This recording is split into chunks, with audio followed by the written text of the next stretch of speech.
నమస్కారం. Star hospital సుఖీభావ్కు స్వాగతం. Powered by AgriGold ఆయుర్ సుఖ మల్టీ స్పెషాలిటీ ఆయుర్వేదిక్ వైద్యాలయ.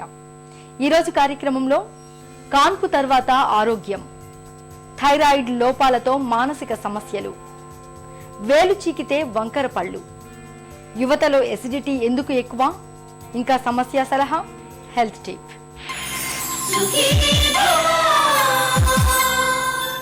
నవమాసాలు దాటి పండంటి బిడ్డకు జన్మనిచ్చిన తర్వాత ఇక అంతా బాగేనని అనుకుంటారు చాలా మంది తల్లులు.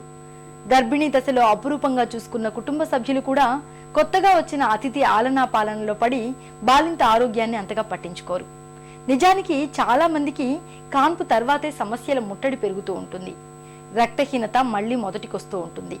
పాల కొరత వేధిస్తూ ఉంటుంది. పథ్యాల పేరుతో శరీరం చిక్కిపోతూ ఉంటుంది. సిజేరియన్ కోతలు, గాయాలు ఒంటిని పచ్చిపుండులా మార్చేస్తూ ఉంటాయి. కాన్పు తర్వాత అమ్మల్ని కమ్ముకొచ్చే ఈ సమస్యల్ని అధిగమించేందుకు ఏం చేయాలో, ఎలాంటి జాగ్రత్తలు తీసుకోవాలో ఇప్పుడు తెలుసుకుందాం.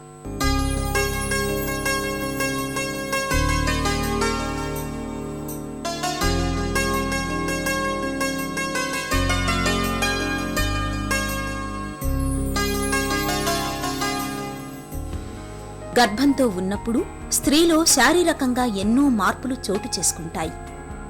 అవన్నీ మళ్లీ మామూలు స్థితికి రావాలంటే ప్రసూతి తర్వాత కూడా తప్పనిసరిగా కొంత ప్రత్యేక శ్రద్ధ, మరికొన్ని జాగ్రత్తలు తీసుకోవాలి. గర్భం దాల్చినప్పుడు సాధారణంగా 3 అంగుళాల పొడవు ఉండే గర్భాశయం దాదాపు 20 అంగుళాల పొడవుండే శిశువును తనలో ఇముడ్చుకునేంత పెద్దదిగా సాగుతుంది. కాన్పు తర్వాత అదే గర్భాశయం మెల్లగా కుచించుకుపోతూ 6 వారాలకు గాని యథాస్థితికి చేరదు. నడుము కండరాలు, ప్రసవ మార్గంలోని కండరాలు, ఎముకలు సాగి బలహీనంగా మారతాయి. బరువు పెరగడం వల్ల, పొట్టమీది చర్మం సాగడం వల్ల శరీర ధర్మాన్ని బట్టి చర్మంపై చారికలు ఏర్పడతాయి. కాన్పు తర్వాత కూడా చాలా తరచుగా రక్తస్రావం అవుతుంటుంది. బాలింతలకు పథ్యాలు పెట్టడం అనేది తరతరాలుగా వస్తున్న ఆచారం. అంటే కొన్ని మన అలవాట్లు చాలా బాగుంటాయి. ఉదాహరణకి వెల్లుల్లిపాయలు పెడతారు బాలింతలకి, తర్వాత ఇంగువ పెడతారు.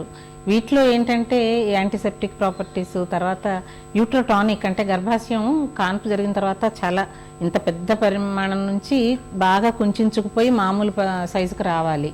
ఇది ఇలా జరగటానికి ఇంగువ ఎంతగానో దోహదం చేస్తుంది. అయితే కొన్ని అలవాట్లు మాత్రం కొంచెం బాలింతరాలకి సరైన పోషకాహారం ఇవ్వకుండా చేస్తారు.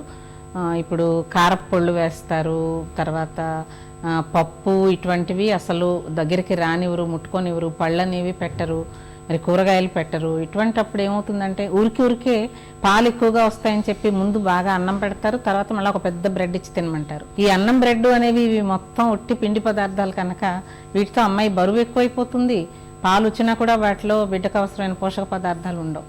అందుకని ఎప్పుడైనా సమతుల్యాహారం పెట్టాలి. ఈ కార్బోహైడ్రేట్లు అనేవి ఎక్కువగా తీసుకోవటం వల్ల బరువు పెరగటం తప్ప ఏమాత్రం ఉపయోగం లేదు. కాన్పు తర్వాత బాలింతలో చాలా సమస్యలే కనిపిస్తాయి. నడుములోనూ, తొడలు, పిరుదుల ప్రాంతాల్లో తీవ్రమైన నొప్పులు వేధిస్తుంటాయి. కాన్పు తర్వాత మూత్రాశయానికి చేరే నరాలు ఒత్తిడికి గురవుతాయి.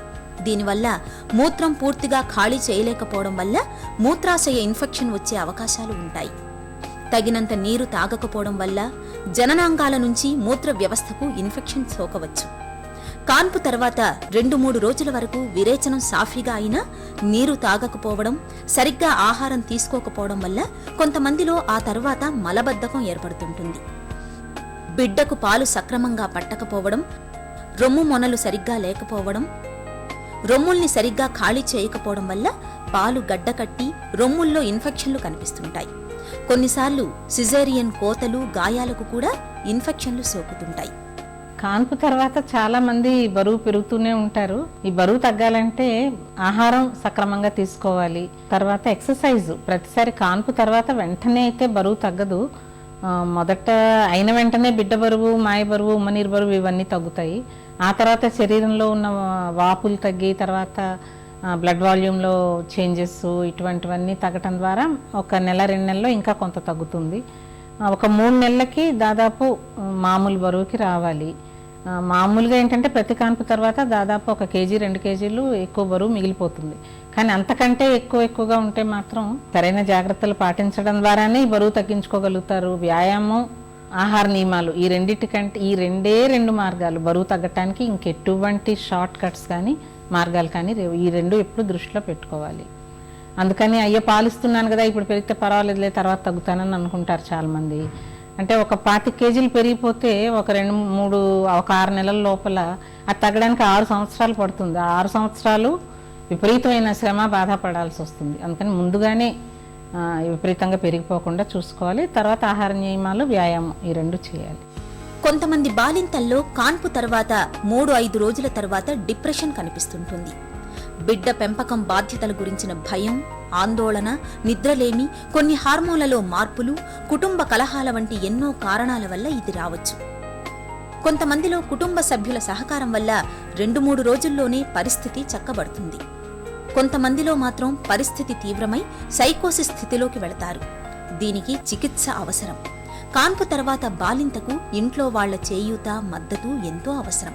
ముఖ్యంగా భర్త భూమిక చాలా కీలకం. కాన్పు తర్వాత చాలా మంది స్త్రీలకి కొద్దిగా మానసిక పరిస్థితిలో తేడా రావటం చూస్తాం. ఇవి 2-3 రకాలుగా ఉంటాయన్నమాట. మామూలుగా ఇప్పుడు పోస్ట్పార్టం బ్లూస్ అని చెప్పి చాలా మంది వినే ఉంటారు. ఈ పోస్ట్పార్టం బ్లూస్ అనేవి దాదాపు 100కి 50 మందిలో కనపడతాయి. కాన్పైన 3-4 రోజుల్లోనే ఇది మొదలవుతుంది.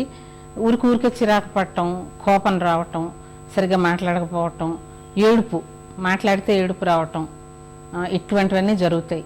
అయితే ఇది మామూలుగా ఏంటంటే ఈ బ్లూస్ అనేది ఇది చాలా మైల్డ్ వెరైటీ అన్నమాట. ఇది మామూలుగా దానంతటకు అదే సర్దుకుపోతుంది కొన్ని రోజుల్లో.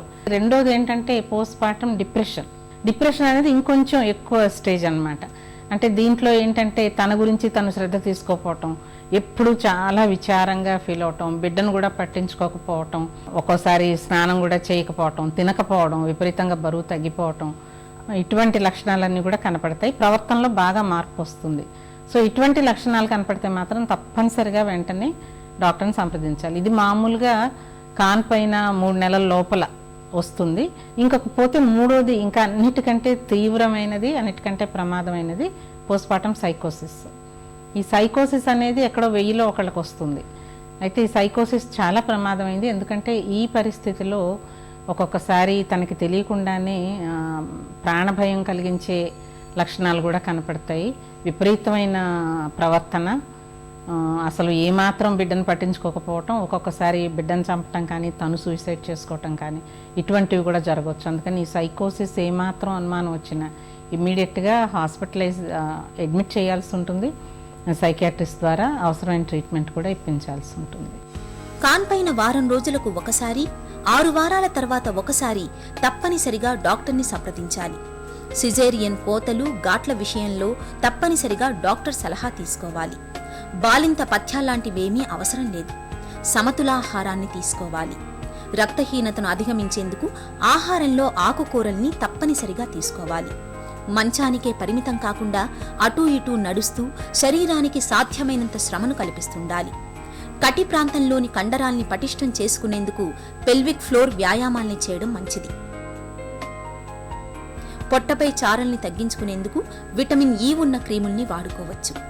కాన్పు తర్వాత ఇలా అన్ని రకాలుగా తగిన జాగ్రత్తలు తీసుకోవడం ద్వారా ఆరోగ్యాన్ని చక్కగా ఉంచుకోవచ్చు.